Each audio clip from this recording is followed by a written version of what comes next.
Hi, my name is Lorena Sadie. I am the founder and managing attorney here at Sadie Law Group. Today we're going to talk about converting cases from one chapter to another. So this is a really common question that I get is folks are like, okay, now if I sign up for this and something happens and something changes, am I able to switch? Typically this is going to happen in a Chapter 13 case, but believe it or not, you can do it even in a Chapter 7. So here's how it works. Let's say you're in a Chapter 13 case and maybe you lose a job, you decide to let an income or an asset go, or you're going to sell an asset and you don't want to do it. You want to let a trustee do it. So there's a lot of reasons why you may decide to convert your Chapter 13 case to a Chapter 7 case.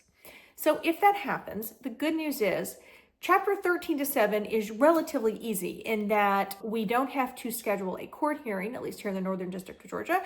We just file a motion to convert the case and the court will just convert it and you will be assigned a new trustee and you will be given a new court date. Now, the dynamics of this is, even though you keep the same case number, it is still a new case. So we will need to file updated schedules, and there's some additional information and schedules we have to file with the Chapter 7 to make sure we're in compliance with the code.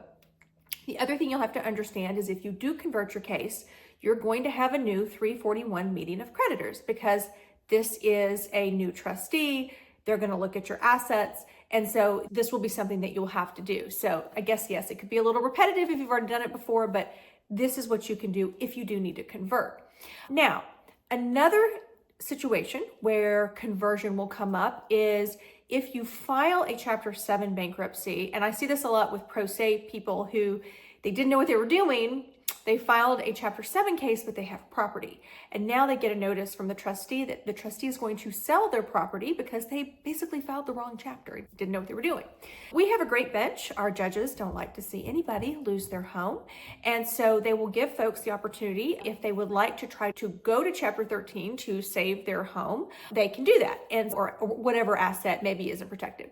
So while you're in a Chapter 7, and it has to be while you're in it. So once you would get discharged from a Chapter 7, it's not like you can reopen it, go to 13. That's not something you would do.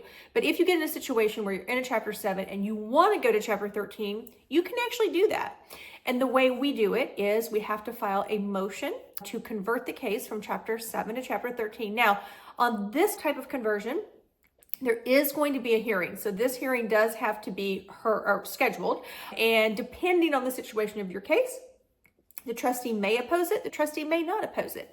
It just depends. Now, this is where it can get a little bit dicey because some folks will file Chapter 7 and then an asset that maybe they didn't disclose, that they knew they had, but they didn't disclose, pops up and the trustee wants to sell it. And then the person's like, oh, no, let me go to 13. If there's any kind of proof of bad faith, now you may be denied that. So that's a whole different scenario. But it could be just a situation where maybe you thought your asset was worth less than what you valued it at. You don't want to lose it. And so, hey, let's go to Chapter 13 where we can propose a debt consolidation repayment plan. So long story short, you can convert a case from one chapter to another. It just depends on your situation, but it is something that has to be done by motion.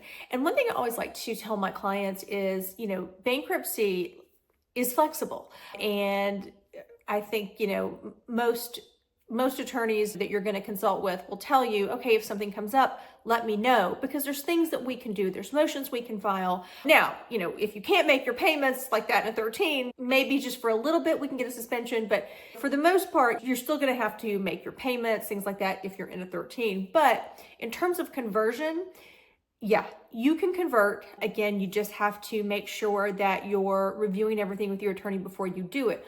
Also, one other thing to note, this is so important.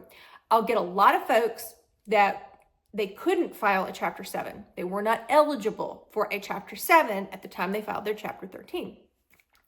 So they'll file their Chapter 13, they'll wait until it's been 8 years since their last Chapter 7 case, and then they announce, oh, I need to convert my case. Yeah, that's not going to happen. What has to happen is you would have to let your Chapter 13 case dismiss, and then you could file your Chapter 7, because if you weren't eligible for the Chapter 7 case at the time you filed your Chapter 13, you're not going to be eligible to convert it when that 8 years has passed. So just keep that in mind. It's a really common mistake I see. I see a lot of attorneys make that mistake as well, but you would have to let the 13 actually dismiss if you had filed a previous Chapter 7 or you weren't eligible for a discharge at the time that you filed it. So just some tips to keep in mind. And remember, if you have questions about your case or about options, reach out to your attorney. We practice here in the Northern District of Georgia. If you're in the Northern District of Georgia and you have questions, please don't hesitate to reach out. My information is below, and I hope you find this video helpful.